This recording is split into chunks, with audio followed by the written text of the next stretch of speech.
We're back on the halftime report. What to watch for. UConn's non-conference strategy. Play anyone, anytime, anywhere. That'll continue with a huge game.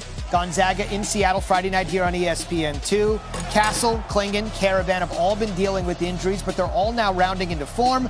Meanwhile, the Zags have made the Sweet 16 8 straight years, the longest streak of any team in America.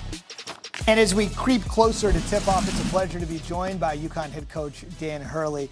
Coach, you lost 3 huge pieces off last year's national championship team, but I have seen you numerous times compare this year's team very favorably to last year's team, comparison-wise. What are the similarities you see? Yeah, well, I would say like this year's team is obviously not quite playing at the same level.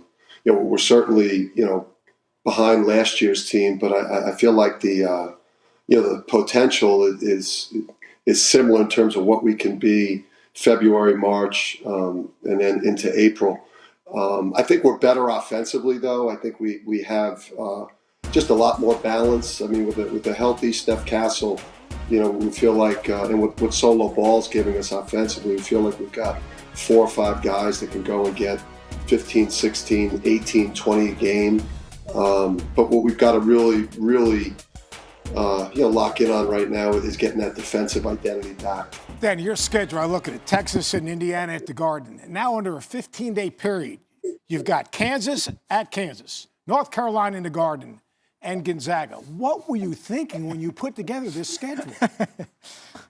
Well, if I would have done it like coach, like maybe a month before the season or maybe even in August, there's no way I would have done it. But you feel like you have a responsibility as defending national champion, as the UConn Huskies that have kind of gotten our act back together again, that we owe it to our fans, we owe it to college basketball to go and play the biggest matchups, the most exciting matchups in the non-conference slate where college basketball probably doesn't get the attention that it deserves.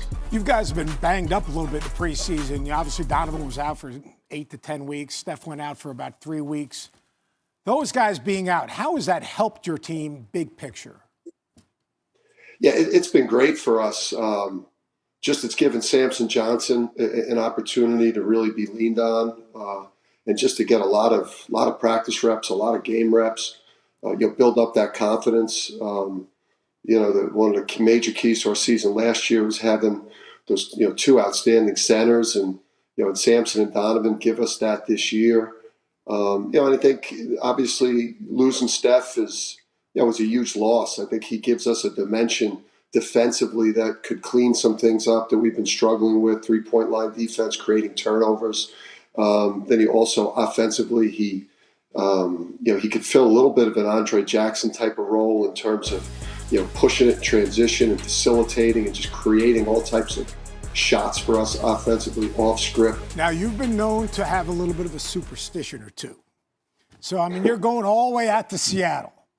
Have we picked out the socks and the underwear yet? And this is a big decision I know we have. Yeah, you know what? It's funny you ask that because I'm just in the process of kind of laying everything out right now. And, right now I'm looking at belts, shoes. The Dragons had a great run, the Dragon underwear, but they fell at Fog Allen. So, now they get a break. And so now it's the Sharks. I got the Sharks, I got the Wolves, I got the Lions on deck right now in case we drop one. But I'm trying to figure out right now what stuff, which clothes have the best winning percentage. Toiletries, it's. No doubt, Coach Hurley, dressed for success, literally and figuratively. They're just about to end the 15-day gauntlet. Then the gauntlet known as the Big East will begin. Coach, thanks very much. Best of luck Friday night. Appreciate it, guys. Coach, thanks, man. Thanks, Dan. Good luck, man. We'll talk to you soon. Thanks, man. Hofstra needs to put on that Dragon underwear. They have no answer for Mark Mitchell. It's tight, though. Second half from Cameron is on the way. Everyone else took a seat, yeah. I'm the only